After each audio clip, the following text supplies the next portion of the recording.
എന്തായാലും ആദിത്യ സാറേ, കാര്യങ്ങൾ ഒരു കരയ്ക്കടുക്കുന്നത് പോലെയാ. നമ്മളെല്ലാരും കൂടി ഇത് കഷ്ടപ്പെട്ടെങ്കിലും സഹോദരന്റെ മനസ്സ് മാറ്റിയെടുക്കാൻ പറ്റിയില്ല. ലോകത്തൊരു സഹോദരനും വഴി തെറ്റിപ്പോയ ഒരു അനുജന് വേണ്ടി ഇങ്ങനെ കഷ്ടപ്പെടില്ല. പണവും ചെലവാക്കില്ല. അനിയൻ നഷ്ടപ്പെട്ടതല്ലടോ എന്റെ വിഷയം. ഞങ്ങളെ അങ്ങേയറ്റം നശിപ്പിച്ചത് അവൾ ഒറ്റ ഒരുത്തിയ. ചില പെണ്ണുങ്ങൾ അയലോകത്ത് വന്ന് കയറിയാൽ പോലും തറവാട് മുടിയും. ഈ അനന്തൻ നല്ല ചെറുക്കനായിരുന്നു. സിനിമാറ്റോഗ്രാഫി എന്നൊക്കെ പറഞ്ഞു പോയെങ്കിലും പോകെ പോകെ നമ്മൾ പറയുന്നതൊക്കെ കേട്ട് ബിസിനസ്സിലൊക്കെ വന്നേക്കുമെന്ന് വിചാരിച്ചു. വന്നേനെ. ഈ മെന പിടിച്ച പെണ്ണ് അവന്റെ തോളെ തൂങ്ങിയില്ലായിരുന്നെങ്കിൽ വന്നേനെ. എന്തായാലും അവള് കുഴിച്ച കുഴിയില് അവള് തന്നെ വീണല്ലോ. അല്ലെങ്കിൽ സാറങ്ങൾ വീഴ്ത്തിയില്ലോ. അനന്ത ആ വാരിക്കൂടിന്ന് രക്ഷപ്പെടുകയും ചെയ്തു. അതെന്തെന്ന് വെച്ചാ നമ്മളെല്ലാരും കൂടി അങ്ങോട്ട് രക്ഷപ്പെടുത്തി. അതല്ലേ സാറേ ശരി? 100% ശരിയാ. അല്ലെങ്കിലേ ബേബി, ഈ സിനിമാക്കാർക്ക് ഞാൻ പൈസ മുടക്കൂ. 1 2 ആണോ? 3.5 അല്ലേ വിനീഷേ? അതെ, 3.5 കോടി. കണക്കിനി നോക്കണം. അക്കൗണ്ടിൽപ്പെടാത്ത കുറച്ച് പണം കൂടി ചെലവാക്കിയിട്ടുണ്ടല്ലോ. അപ്പൊ ഇനി നമ്മുടെ ടേംസ് ആൻഡ് കണ്ടീഷൻ അനുസരിച്ച് ആ തുക ഇങ്ങ് തിരികെ തരാമല്ലോ, അല്ലേ വിനീഷേ? അതിവിടെ സുധാകർജി വന്നൊരു മീറ്റിംഗ് കഴിഞ്ഞ ശേഷമേ നമുക്ക് എന്തെങ്കിലും പറയാൻ പറ്റൂ. ഓ ദേ സാറേ, ഞാനൊരു കാര്യം ചോദിക്കട്ടെ. ഈ ആൻസി വർഗീസിന്റെ വീഡിയോ ഇട്ട് കുടുക്കിയത് സാറ് തന്നെയല്ലേ? അല്ലേ സാറേ? ഈ വാരിക്കുഴിയിലേക്ക് അവളെ തള്ളിയിട്ടത് സാറ് തന്നെയല്ലേ? അല്ലേ സാറേ? എനിക്ക് മനസ്സിലായിരുന്നു. ഇനി അങ്ങോട്ടുള്ള പരിപാടി എന്താ? അനുജന്റെ പ്രോജക്റ്റിന്റെ കാര്യം വഴിയിൽ വെച്ച് പണി കൊടുത്ത് പോവാന്നറിയാലോ. അപ്പൊ ഇനി അടുത്ത് എന്താ ചെയ്യാൻ പോണേ? എടോ ബേബി, ഇയാൾ എന്റെ കൂടെ നിൽക്കൂ. ബേബി എന്റെ കൂടെ നിൽക്കുമെങ്കിൽ ഞാനൊരു സാഹസത്തിന് ഒരുങ്ങാൻ പോവുക. അതെന്നാ സാറേ? ഞാൻ എൻ്റെ അനിയന് വേണ്ടി സിനിമ പിടിക്കാൻ പോവുക. ബഡ്ജറ്റ് ഒരു പ്രശ്നമല്ല.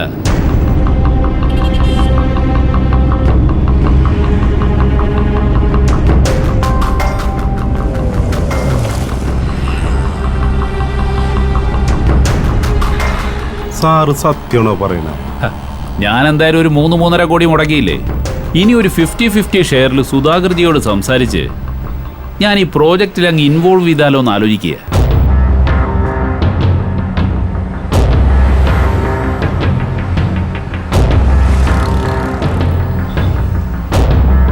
അതെന്താ നിങ്ങൾ രണ്ടുപേരും ഒന്നും മിണ്ടാത്തത്?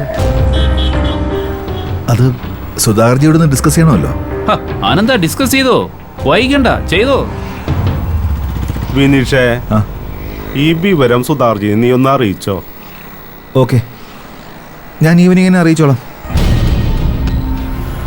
സാറേ, ഇങ്ങനെ ഒരു തീരുമാനം എടുക്കണമെങ്കിൽ മനസ്സിൽ വേറെ വല്ല ഉദ്ദേശമുണ്ടോ?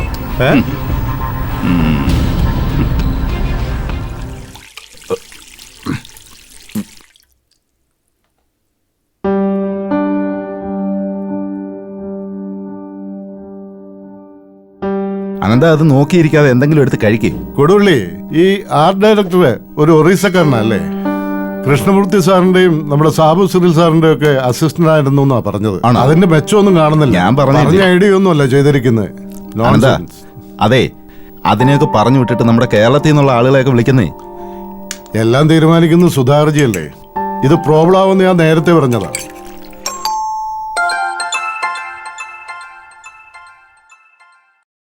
സുധാകർജി, ഞാനിവിടെ ഹോട്ടലിലെത്തി. ബാക്കിയെല്ലാം പറഞ്ഞതുപോലെ സുധാകർജി തീരുമാനിച്ചല്ലേ ഈ പ്രോജക്റ്റിൽ നിന്ന് അനന്തൻ ഒഴിവാക്കി നമ്മൾ ഏറ്റെടുക്കുമെന്ന്. സുധാകർജി ഇപ്പൊ പ്ലാൻ ചെയ്ത കണക്കിനാണെങ്കിൽ അവർക്ക് ചേട്ടനും അനിയനും പണി കിട്ടുകയും ചെയ്യും. നമ്മൾ ഈ പ്രോജക്റ്റ് കണ്ടിന്യൂ ചെയ്യുകയും ചെയ്യും. ഇല്ലില്ല, ഒരു കാരണവശാലും പിടികൊടുക്കില്ല. ഞാൻ തിരിച്ചു വിളിക്കാം. വാ. ചൊവ്വാഴ്ചത്തേക്ക് ടിക്കറ്റ് വിളിച്ച് പറഞ്ഞായിരുന്നോ കുടിവള്ളി? ഇതൊക്കെ പറഞ്ഞിട്ട് വേണ്ടേ ചെയ്യാൻ? വിനീഷ് തന്നെയല്ലേ പോണെന്ന് പറഞ്ഞത്? അവിടെ ചെന്നിട്ട് കുറച്ച് ജോലിയുണ്ട്. നമ്മുടെ ആർട്ട് ഡയറക്ടർ ഉണ്ടല്ലോ, അയാളുമായിട്ട് ഇമ്മീഡിയറ്റ് ആയിട്ട് ഒരു മീറ്റിംഗ് വേണം, അത്യാവശ്യം. അതെ, അതിനുമുമ്പ് ഇവിടെ കുറച്ച് കാര്യങ്ങൾ അത്യാവശ്യമായിട്ട് തീരുമാനിക്കാനുണ്ട്. എന്റെ ഭാഗത്തിന് ഡിലേ ഒന്നുമില്ല. എല്ലാ ഇഷ്യൂസും ക്ലോസ് ചെയ്തു. ഇനി ടോട്ടലി ഫ്രീ ആണ്. ഇനിയുള്ള ദിവസങ്ങൾ അനന്തന്റെ മനസ്സും ശരീരവും ഈ പ്രോജക്റ്റിനൊപ്പമായിരിക്കും. അതെ, ഈ പ്രോജക്റ്റിന്റെ മെയിൻ ഫണ്ടർ വേറൊരാളുണ്ട്. അയാൾക്ക് അനന്തനൊന്ന് കാണണമെന്ന് പറഞ്ഞു. അതാരാ വിനീഷ്?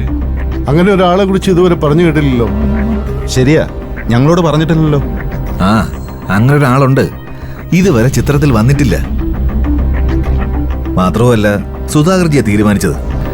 അനന്തനെ പ്രോജക്റ്റിൽ ഉൾപ്പെടുത്തിയതുപോലെ അദ്ദേഹത്തിന് ജെന്യുവനായിട്ട് തോന്നിയ പലരെയും പല പ്രോജക്റ്റിലും ഇൻവോൾവ് ചെയ്യിപ്പിച്ചിട്ടുണ്ട്. അതിനിപ്പോ എന്താ കുഴപ്പം? ഇത്രയും വലിയ ബഡ്ജറ്റ് ആവുമ്പോ 3-4 പേര് ഫണ്ട് ഷെയർ ചെയ്യുന്നതിൽ ഒരു കുഴപ്പമില്ല അനന്താ. അതെ, അത്രേ ഉള്ളൂ.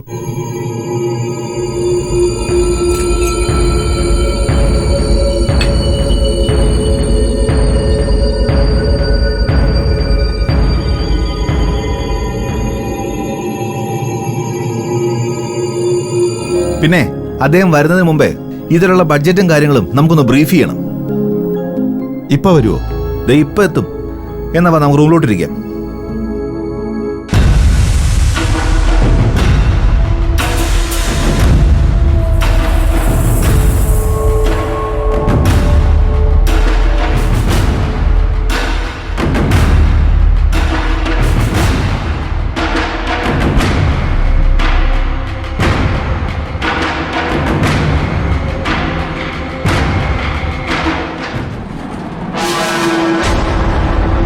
हाँ बोलिए। बॉम्बे मैम? हाँ बोलिए। हाँ ट्रिवांड्रम मैम। ओके, कभी स्टार्ट करेगा प्रोग्राम? शूटिंग? ओके। वो कैसे? അനന്ത, നിന്റെ ചേട്ടൻ വന്നിരിക്കുന്നു. ചേട്ടനോ? ആ, ആദിത്യൻ ചേട്ടൻ. എന്തിന്? എന്തിനാന്നറിയില്ല, വിനീഷിനെയാ ചോദിച്ചേ. എന്നെയാണോ ചോദിച്ചേ? അപ്പൊ പ്രൊഡ്യൂസർ ആയിരിക്കും. ചാച്ചാജിയുടെ മാനേരെയാ ചോദിച്ചേ. എന്തോ കുഴപ്പമുണ്ടോ അനന്ത?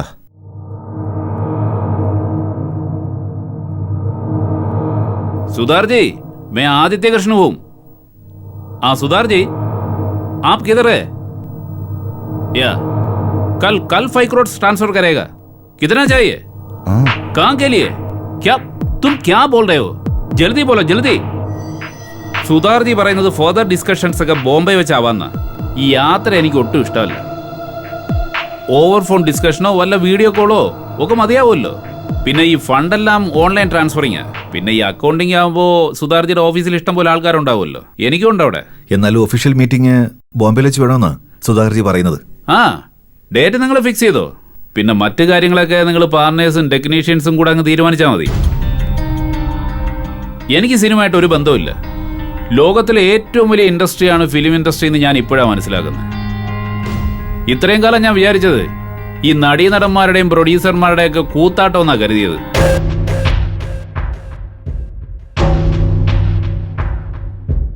ആ, മിസ്റ്റർ ആനന്ദന് ഈ പ്രോജക്റ്റിന് എന്ത് ഡ്യൂട്ടിയാ ഉള്ളത്?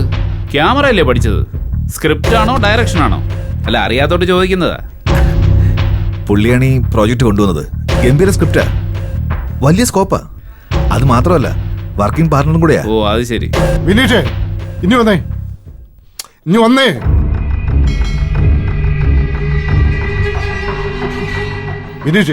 വിനീഷ് എന്താ ഇത്? ഇയാളാ പ്രൊഡ്യൂസർ? ഇദ്ദേഹത്തെ സുധാകർജി ഇൻട്രോഡ്യൂസ് ചെയ്തത്. ഞാൻ പറഞ്ഞില്ലായിരുന്നു? ശരിയാവില്ല. ശരിയാവുന്ന പ്രശ്നമില്ല. സുധാകർജി വിളിച്ച് കാര്യം നിങ്ങൾ നമ്മൾ നേരത്തെ അറിയോ? അത് അനന്തന്റെ ബ്രദറാ, ആദിത്യ കൃഷ്ണൻ. അനന്തന്റെ ബ്രദറോ? അയ്യോ, എനിക്കത് അറിയില്ലായിരുന്നു കേട്ടോ. ഇവന്റെ ഫാമിലിയിൽ ഒരു ഇഷ്യൂ ഉള്ള വിവരം ഞാൻ നിങ്ങളോട് സൂചിപ്പിച്ചിട്ടുള്ളതല്ലേ? എനിക്ക് ഓർമ്മയില്ല. വിനീഷ് പ്ലീസ്, സുധാകർജി വിളിച്ച് കാര്യം പറയണം. ഇയാളുമായിട്ട് ഈ പ്രോജക്റ്റ് ശരിയാവില്ല. ഇതിലെന്തോ ചീറ്റിംഗ് ഉണ്ട്. ഞാൻ സമ്മതിക്കില്ല. ഇത് ചീറ്റിംഗ് ആണ്. അവൻ അങ്ങനെ പറയൂ. അവനെ കുറ്റം പറഞ്ഞിട്ട് കാര്യമില്ല. ദേ വിനീഷേ, നിങ്ങളൊന്ന് പുറത്തോട്ടേക്ക്. ഞാൻ എൻ്റെ സഹോദരനോടൊന്ന് സംസാരിക്കട്ടെ. നിങ്ങളൊന്ന് പുറത്തോട്ടേക്ക്.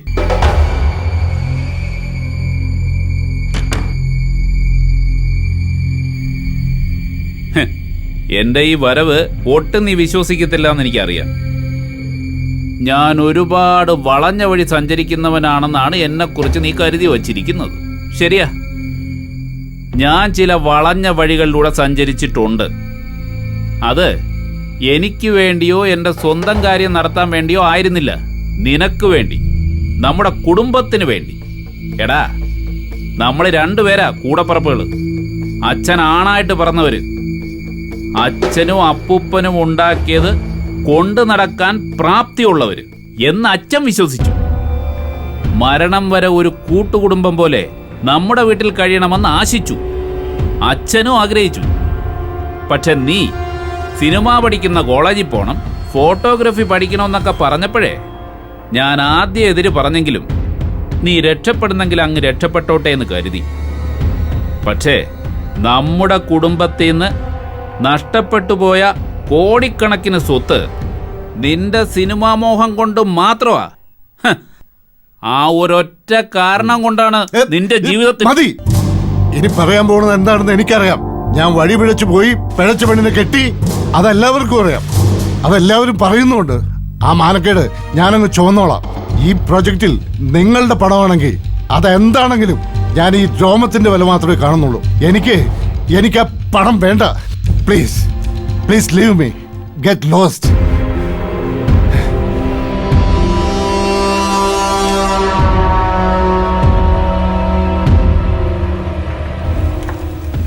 മോളെ, അത് കുറച്ചുകൂടി വഴറ്റ്, ഒന്നുകൂടി മൂക്കട്ട്. പിള്ളേർക്ക് ചവയ്ക്കാൻ പറ്റത്തില്ല.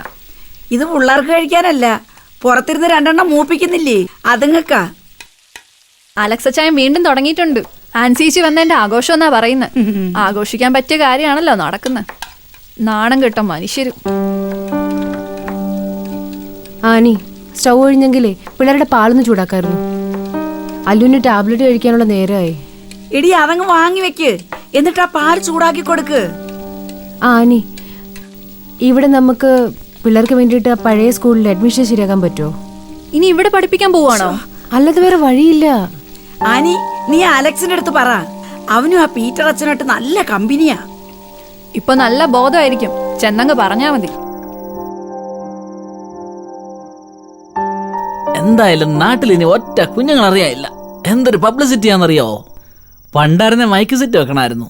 ഇപ്പൊ എല്ലാവരുടെയും കൈ മൊബൈൽ അല്ലയോ ഒന്നേ. ആ മുക്കിനോട്ട് ചെന്നപ്പോഴേ എല്ലാരും കൂടെ എന്നെ അങ്ങ് വളഞ്ഞു. എന്റെ മുന്നിൽ ആരും നേരെ നിക്കത്തില്ല. എന്റെ വായിന്നേ വല്ലോം കേൾക്കുമെന്നറിയാം. കൊച്ചാപ്പ യാൻസിയുടെ കാര്യത്തിൽ എന്തെങ്കിലും ഒരു തീരുമാനം ഉണ്ടാക്കണം. ഇങ്ങനെ പോയി ശരിയാകത്തില്ലെന്നേ. ഒന്നാമത് കൂലിയും വേലയില്ല, വരുമാനവും ഇല്ല. ഭർത്താവ് എന്ന് പറയുന്നതിന്റെ സഹായവും തീർന്നു. അല്ലെങ്കിൽ വലിയ സഹായമാ. എടാ, അവന് നാട് മുഴുവൻ കടമായിരുന്നു. പെണ്ണും പിള്ളയുടെ ചെലവിലല്ലയോ ജീവിച്ചത്. അവള് ജോലിന്ന് പുറത്തായതോടെ അവൻ അവളെ വേണ്ടാന്ന് വെച്ചു. വേണ്ടാതായതേ അവള് വേണ്ടാതിനെ കാണിച്ചോണ്ടല്ലേ. അതിനല്ലേ അവള് മുഖ്യമന്ത്രിയെ കാണാൻ പോയേ. അത് നാറിയേ. അവൻ രക്ഷപ്പെട്ടു. വലിയ എന്തോ പ്രോജക്റ്റൊക്കെ കിട്ടിയെന്നാ അറിഞ്ഞത്. എടാ, അവൻ കൊച്ചുങ്ങളടുത്ത് പറഞ്ഞതേ വലിയ വീട് വാങ്ങിക്കാൻ പോവാന്നൊക്കെയാ. പിള്ളേരെ അങ്ങോട്ട് കൊണ്ടുപോവാന്ന് പറഞ്ഞു. എല്ലാം പിള്ളേര് പറഞ്ഞ അറിഞ്ഞത്. അതാ പറഞ്ഞത്. ഇനിയിപ്പോ അവൾ എന്ത് ചെയ്യും? ജോലിയുണ്ടോ, വരുമാനമുണ്ടോ, കിടപ്പാടുണ്ടോ? അതാ എനിക്കും ചോദിക്കാനുള്ളത്. ചേച്ചിയും പിള്ളേരും വന്നപ്പോ നമുക്ക് കിടപ്പാടില്ലാതായി. ഇനി ഇവിടെ സ്കൂളിൽ അഡ്മിഷൻ വേണോന്നാ പറയുന്നത്. അപ്പൊ ഇനി ഇവിടെ പൊറുതി തുടങ്ങുമെന്നാ തോന്നുന്നത്. മോളെ, ഇത് അവക്കൂടെ അവകാശപ്പെട്ട വീടല്ലയോ? ആ പള്ളിയുടെ പുറകിലെ സുന്ദരേശന്റെ വീട് ഒഴിഞ്ഞു കിടക്കുമല്ലേ കൊച്ചാപ്പ. അങ്ങോട്ടങ്ങ് മാറ്റിയാലോ? മാറ്റ്, എന്നിട്ട് അവർക്കൂടെ ചെലവിനോട്. കഷ്ടം. മോളെ, ഇതാണ്ട് ഈ ഒഴിഞ്ഞ പാത്രമൊക്കെ ഞാൻ കൊണ്ടുപോയിക്കേ. ഓ പിന്നെ, കുരുമുളക് ഇച്ചിരി കുറവുണ്ടോ? ഓ, നല്ല എരിവുണ്ട്.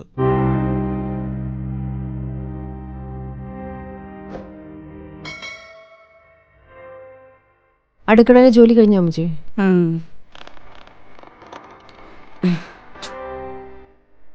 അല്ല മോളെ, ശരിക്കും ആരെങ്കിലും തിരികേറ്റി കൊടുത്തതായിരിക്കും. അല്ല, ഈ അനന്തരം അത്ര ദുഷ്ടനൊന്നും അല്ല. നമ്മുടെ കുടുംബം ഒന്ന് പിടിച്ചു നിന്ന് തന്നെ. കാരണം ധൈര്യം വേണമെങ്കിലേ ഭാര്യ വടിയെടുത്ത് പുറകെ നടക്കണം. അല്ല, ഇവരെല്ലാം ഇതൊക്കെ അറിഞ്ഞു കഴിഞ്ഞോ? ചേച്ചിയുടെ കാര്യത്തിലേ കേരള ജനത മുഴുവൻ ഉത്കണ്ഠാകുലരാണ് അമ്മച്ചി. ഓഫീസിൽ കുറെ എണ്ണം ഉണ്ടല്ലോ. ചേച്ചി, പിള്ളേരെ ഇറച്ചി കഴിക്കോ? കൊച്ചാപ്പിനെ വിട്ട് കുറച്ച് ഇറച്ചി വാങ്ങിച്ചാലോ? വേണ്ട നീ, അതൊന്നും വേണ്ട. അല്ല, നീ ഇങ്ങനെ ലീവ് എടുത്ത് നിന്നാല് ജോലിക്ക് പ്രശ്നമാവില്ലേ? ഇപ്പൊ തന്നെ വിളി വന്ന കണ്ടില്ലേ? മനസ്സ് മടിപ്പിക്കുക. സിനിമയിൽ അഭിനയിക്കാൻ പോയ കാലം മുതൽ വിശദീകരിക്കുക. കുറച്ചു ദിവസം ഇനി പുറത്തേക്കൊന്നും പോണ്ട. എനിക്ക് അപ്പന്റെ കുഴിമാടത്തിൽ പോയി ഒന്ന് തിരിവെക്കണം എന്നുണ്ടായിരുന്നു. കുറച്ചു ദിവസം കഴിയട്ടെ. നാണക്കേട് വാ അനി, നീങ്ങി വന്നേ. എന്തുവാ? ഇങ്ങ് വാ, നീങ്ങി വന്നേ. ഇനി അതിനും കാശ് വേണമായിരിക്കും. എടി ആപ്ലിക്കേഷൻ ഫോമിന് എന്തിനാടി കാശ്? പിന്നെ എന്തിനാ? എടി മഴയൊക്കെ മാറി നിൽക്കുവല്ലയോ, ഇച്ചിരി തുരിശു വാങ്ങിച്ചാൽ കലക്കടിക്കണ്ടേ? അത് നിങ്ങൾ വാങ്ങിച്ചില്ലേ?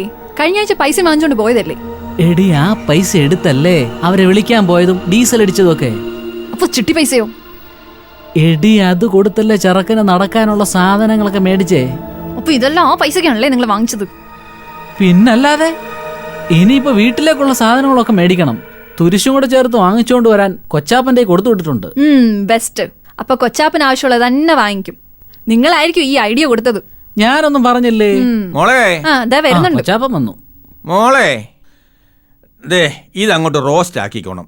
1.5 കിലോ മട്ടൻ വാങ്ങിച്ചിട്ടുണ്ട്. അപ്പൊ തുരിശു മേടിക്കാനുള്ള കാശിന് മട്ടൻ മേടിച്ചോ? നീ എല്ലിയോടെ പറഞ്ഞ മട്ടൻ വാങ്ങിക്കണം. കൊച്ചാപ്പ, മട്ടൻ വാങ്ങിച്ചോണ്ട് വരരുതെന്ന് ഞാൻ എത്ര പ്രാവശ്യം പറഞ്ഞിട്ടുണ്ട്. മോളെ, ഇത് എന്റെ കാശാ, എന്റെ സ്വന്തം കാശാ. ഇത് കൊണ്ടുപോയി അങ്ങോട്ട് റോസ്റ്റ് ആക്കിക്കേ. ഈ കൊച്ചാപ്പന് ചില സമ്പാദ്യങ്ങളൊക്കെ ഉണ്ടേ. അതെ അതെ, ആ കുപ്പി എവിടെ ഇരിക്കുന്നേ? അതാ ജീപ്പിന്റെ പുറകെ ഇരിപ്പുണ്ട്. നീ 2 എണ്ണം ഓടിക്കുമ്പോഴത്തെ ഞാൻ വരാം. പെണ്ണമോ? എടി, നീ എന്നെ എഴുതി പഠിപ്പിച്ചത് ഞാൻ അതുപോലെ അവിടെ പ്രസന്റ് ചെയ്തു. ഒരക്ഷരം വള്ളി പുള്ളി മാറ്റിയില്ല. അതാ കുഴപ്പമായത്. പാഠപുസ്തകം വായിക്കുന്നത് പോലെ അങ്ങ് വായിച്ചു കാണും. നിങ്ങൾ എന്തോ തട്ടിപ്പോയിട്ട് ചെന്നതാണെന്ന് അവന് മനസ്സിലായിട്ടുണ്ട്. അല്ലെങ്കിൽ അവനിങ്ങനെ സംസാരിക്കുവോ? എന്തായാലും എനിക്കൊരു കാര്യം മനസ്സിലായി. അവൻ അമ്പിനും വില്ലിനും അടുക്കില്ല. അവൻ ആ പ്രോജക്റ്റ് തലയ്ക്ക് പിടിച്ചിരിക്കുക. ഞാൻ പൈസ മുടക്കുന്നെങ്കിൽ അവൻ ആ പ്രോജക്റ്റ് വേണ്ടെന്നാ തീരുമാനം. അതൊക്കെ ഒരു ആവേശത്തിന്റെ പുറത്ത് പറയുന്നതാ. പെട്ടെന്ന് ഇമോഷണലായിട്ട് സിറ്റുവേഷൻ ഹാൻഡിൽ ചെയ്യാൻ പറ്റാതെ ബ്ലാസ്റ്റ് ഔട്ട് ആയതാ. കുറച്ച് കഴിയുമ്പോ അവനിരുന്ന് ആലോചിച്ചോളൂ. ആലോചിച്ചു പറഞ്ഞാലും ആലോചിക്കാതെ പറഞ്ഞാലും അവൻ തീരുമാനിച്ചതാ. ഒരേ ചോരയാണെങ്കിലും എന്റെ സ്വഭാവം അല്ല അവന്. നിങ്ങൾ ചുമ്മാതിരിക്കും മനുഷ്യ. അവനെ തിരിച്ചു കൊണ്ടുവരാനുള്ള മാർഗമൊക്കെ വേറെയുണ്ട്. ഞാനൊരു മാർഗം പറയാം. പറഞ്ഞാട്ടെ. ഇത്രയും നാളും നിങ്ങൾ പറഞ്ഞ മാർഗമൊക്കെ വളരെ നല്ലതായിരുന്നു. മൊഴിഞ്ഞാട്ടെ. അല്ല എടി, നമുക്കേ ആൻസിക്കൊരു സപ്പോർട്ട് കൊടുത്താൽ എന്താ? എന്താ? അല്ല, അവളിപ്പോ ഒറ്റയ്ക്കല്ലേ, അവൾക്കൊരു സപ്പോർട്ട് കൊടുത്തതായിട്ട് കാണിക്കുന്നു. അപ്പൊ അനന്തന്റെ മനസ്സൊന്ന് ഇളകുവേ. എന്നിട്ട് അവരുടെ സൈബർ അന്വേഷണം അവസാനം ചെന്ന് നിൽക്കുന്നതേ നമ്മുടെ മരുമോന്റെ തലയിലായിരിക്കുവേ. അതുകൊണ്ട്? അല്ല, അങ്ങനെ ആയിരിക്കുമല്ലോ. എനിക്കങ്ങനെയാ തോന്നുന്നേ. അപ്പൊ തടയിടേണ്ടത് എവിടെയാ? ആൻസിയെ. അവളുടെ അന്വേഷണം അവളെ കൊണ്ട് തന്നെ മരവിപ്പിക്കുന്നു. എടി, രാജ്മോഹന് പകരം വരുന്ന പുതിയ ഉദ്യോഗസ്ഥൻ ആരെന്നറിയാമോ? ആരാ? CI സിബി ചെറിയാൻ. കോട്ടയത്ത് നിന്ന് ട്രാൻസ്ഫർ ആയി വന്ന സിബി ചെറിയാനോ? അത് തന്നെ. എന്റെ ഇടപെടല. അയാൾ ജോയിൻ ചെയ്തോ? ഇന്നോ നാളെയോ ജോയിൻ ചെയ്യും. അപ്പൊ കൊള്ളാം. ആദ്യമായിട്ട് ആ തലയൊന്ന് പുകഞ്ഞല്ലോ. എന്റെ മനുഷ്യ, അങ്ങനെ അവൾക്ക് സപ്പോർട്ട് കൊടുത്ത് സിബി ചെറിയാനെ കൂടെ നിർത്തി കേസില്ലാതാക്കിയാലേ നിങ്ങളുടെ 3.5 കോടി എങ്ങോട്ട് പോകുന്ന? അവസാനം സുധാകർജിയെ കൊണ്ട് നിങ്ങൾ മുടക്കിയ പൈസ തിരികെ തന്നിട്ട് അവനങ്ങ് പോകും. ഒരു ബുദ്ധിയും കൊണ്ട് ഇറങ്ങിയിരിക്കുന്നു. ചുമ്മാ അതല്ല. ചേരാന്ന് പറയുന്നത് ഇതും വർക്കൗട്ട് ആയില്ല. മനുഷ്യ, ഞാൻ പറയുന്നൊന്ന് കേക്ക്. നീ പറഞ്ഞ കേട്ടെന്റെ അനുഭവിക്കുന്നു. എന്താ ഒന്ന് ഉറക്കെ പറഞ്ഞേ. ഒന്നുമില്ല. ആത്മകഥയൊക്കെ എനിക്ക് മനസ്സിലാവും. ഇങ്ങോട്ട് നോക്കേ. ഇങ്ങോട്ട് നോക്കാൻ. ഇങ്ങോട്ട് നോക്ക്. ആദ്യം ഞാൻ പറയുന്ന ഒന്ന് നിങ്ങൾ മനസ്സിലാക്ക. അവന്റെ ആ ബോംബെക്കാരൻ മാനേജർ ഇല്ലേ ഇവിടെ? ഉണ്ട്. അവന്റെ ഒരു ആത്മാവുണ്ടല്ലോ, കൊടുവള്ളി എന്ന് പറഞ്ഞ ഒരുത്തൻ. അവനും ഉണ്ട്. അവന്റെ നമ്പറിലോട്ടൊന്ന് വിളിക്കേ. ഈ നേരത്തോ? വിളിക്കങ്ങോട്ട്. എന്തു പറയാനാ? വിളിക്കേ. നിങ്ങൾ വിളിച്ചാ മതി, ഞാൻ സംസാരിച്ചോളാം. വിളിക്കേ. Mummy, mummy. ഇവളെന്താ ഈ നേരത്തെ കിടന്ന് വിളിക്കുന്നേ? മമ്മി. എന്താടി? മമ്മി, ഞാൻ നാളെ രാവിലെ ഋഷിയുടെ വീട്ടിൽ പോവാ. ഋഷി രാവിലെ വരുവോ? വന്ന് വിളിക്കാൻ അവനെ കിട്ടില്ലാന്ന്. അങ്ങനെ അഹങ്കാരം പാടില്ലല്ലോ. അവനല്ലേ പെട്ടിയും പ്രമാണം എടുത്തോണ്ട് പോയത്. അവൻ വരട്ടെ, അതല്ലേ അതിന്റെ ഒരു മര്യാദ. മമ്മി എന്താ ഈ പറയുന്നേ? അല്ലല്ലോ, ഇവിടെ ആർക്കാ മര്യാദയുള്ളത്? മര്യാദക്കാണ് എല്ലാരും പറയുന്ന പോലെ ഞാൻ അവന്റെ വീട്ടിലല്ലേ നിൽക്കണ്ടേ? എല്ലാരും കൂടി പറഞ്ഞിട്ടാ അവൻ ഇവിടെ നിന്നത്. പക്ഷെ നിങ്ങൾക്ക് അതിന് വേറെ പദ്ധതി ഉണ്ടല്ലോ. ഇന്നാ എനിക്കത് മനസ്സിലായത്. എന്തു പദ്ധതി? മമ്മിക്ക് എന്തെങ്കിലും വിചാരമുണ്ടോ മോളുടെ കാര്യത്തില്? എന്റെ ഭാഗത്ത് എന്താ മമ്മി ചിന്തിക്കാതെ? അപ്പൊ ആരോടാ സ്നേഹമുള്ളത്? കഷ്ടം. ഞാൻ രാവിലെ എന്തായാലും പോവും. അവനോർ ചീക്കുണ്ട്, പക്ഷെ എനിക്കതില്ല. ഞാൻ എന്തായാലും രാവിലെ പെട്ടിയെടുക്കും. അവളുടെ അഹങ്കാരം കണ്ടില്ലേ? പപ്പ, നിങ്ങൾ രണ്ടുപേരും 24 hours എന്തോ ഒരു ഡിസ്കഷനിലാണല്ലോ സ്വന്തം കാര്യത്തിന്. മകളെ കെടിച്ചു വിട്ടപ്പോ ബാധ്യത ഒഴിഞ്ഞെന്നാ? എപ്പോഴും ടെൻഷൻ അടിച്ച് തെക്കും വടക്കും നടക്കുന്നതാണ് രണ്ടുപേരും കൂടി. എന്തായാലും എനിക്ക് വേണ്ടിയല്ല, സ്വന്തം എന്തോ കാര്യത്തിനാ. അതുകൊണ്ട് എന്റെ കാര്യം ഞാൻ തന്നെ തീരുമാനിച്ചോളാം. പിന്നെ ഒരു കാര്യം കൂടി എനിക്ക് മനസ്സിലായി. ചിറ്റപ്പനും കുഞ്ഞമ്മയും സെപ്പറേറ്റ് ആവാൻ കാരണം നിങ്ങൾ രണ്ടുപേരും തന്നെയാ. അതെനിക്ക് മനസ്സിലായി. നിങ്ങളുടെ ചില കാര്യങ്ങളൊക്കെ മനസ്സിലാവുന്നുണ്ട്. ഒരു പാവം സ്ത്രീയെ നിങ്ങൾ പാതിരാത്രിക്ക് ഇവിടുന്ന് ഇറക്കി വിട്ടില്ലേ? മനുഷ്യത്തുള്ള ആരെങ്കിലും ചെയ്യുന്ന കാര്യമാണോ? മമ്മി ഒരു സ്ത്രീയല്ലേ? ആരെങ്കിലും ചെയ്യുന്ന കാര്യമാണോ അത്? താമസിച്ചുകൊടുത്ത 2 സ്ഥലത്തുനിന്നും അവരെ ഇറക്കി വിട്ടു. ആരിറക്കി വിട്ടു നീ പറയുന്നേ? അതൊക്കെ എനിക്ക് മനസ്സിലാവുന്നുണ്ട് മമ്മി, ആരാ ചെയ്യിപ്പിച്ചെന്നൊക്കെ. പാവം കുഞ്ഞമ്മ ആ കുട്ടികളെയും കൊണ്ട് ഇപ്പൊ ആ തറവാട്ടിലാ താമസിക്കുന്നേ. ഈ ഷാബൊക്കെ എവിടെ കൊണ്ട് തെതുക്കുന്ന മമ്മി? ഇതൊക്കെ അനുഭവിക്കുന്നത് ഒന്നെങ്കിൽ ഞാൻ അല്ലെങ്കിൽ എന്റെ കുട്ടികളാ. അത് രണ്ടുപേരും കൂടി ഓർത്താ കൊള്ളാം.